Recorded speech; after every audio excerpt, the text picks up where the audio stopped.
Albert Einstein once said, everybody's a genius, but if you judge a fish by its ability to climb a tree, it will live its whole life believing that it is stupid.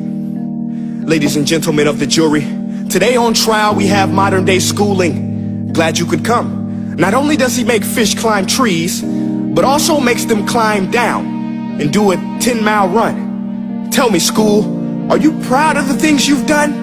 Turning millions of people into robots, do you find that fun? Do you realize how many kids relate to that fish swimming upstream in class, never finding their gifts, thinking they are stupid, believing they are useless? Well, the time has come, no more excuses. I call school to the stand and accuse him of killing creativity, individuality, and being intellectually abusive.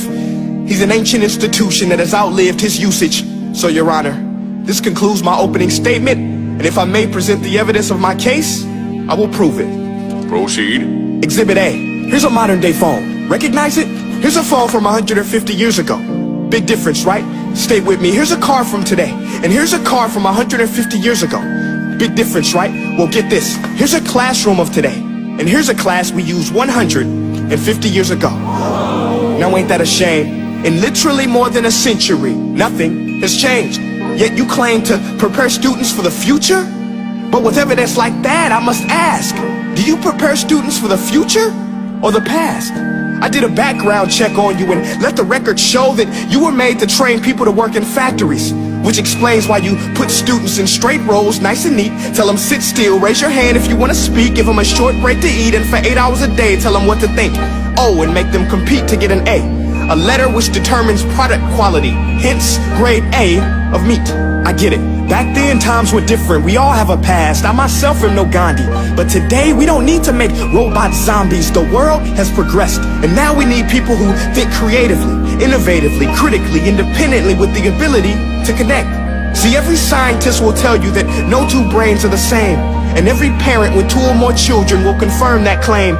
So please explain why you treat students like cookie cutter frames or snapback hats, giving them this one-size-fits-all crap. Watch your language. Sorry, Your Honor, but if a doctor prescribed the exact same medicine to all of his patients, the results would be tragic. So many people would get sick, yet when it comes to school, this is exactly what happens, this educational malpractice, where one teacher stands in front of 20 kids, each one having different strengths, different needs, different gifts, different dreams, and you teach the same thing the same way?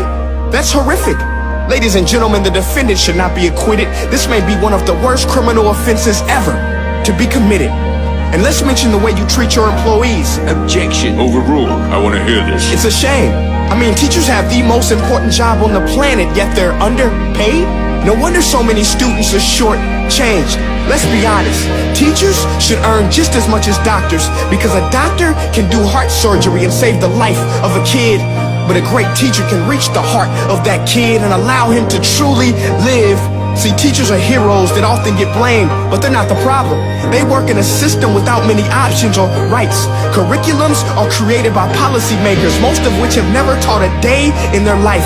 Just obsessed with standardized tests. They think bubbling in a multiple choice question will determine success. That's outlandish. In fact, these tests are too crude to be used and should be abandoned, but don't take my word for it.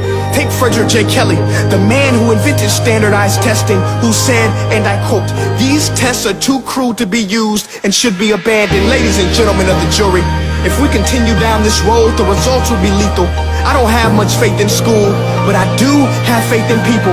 And if we can customize healthcare, cars, and Facebook pages, then it is our duty to do the same for education, to upgrade it, change it, do away with school spirit, because that's useless.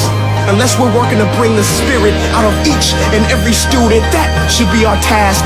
No more Common Core. Instead, let's reach the core of every heart in every class. Sure, math is important, but no more than art or dance. Let's give every gift an equal chance. I know this sounds like a dream, but countries like Finland are doing impressive things.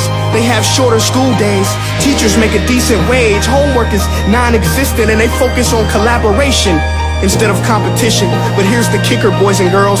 Their educational system outperforms every other country in the world.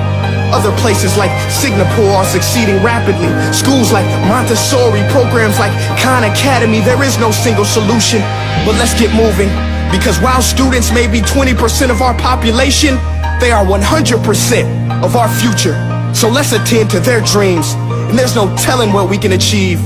This is a world in which I believe, a world where fish are no longer forced to climb trees. I'll rest my case.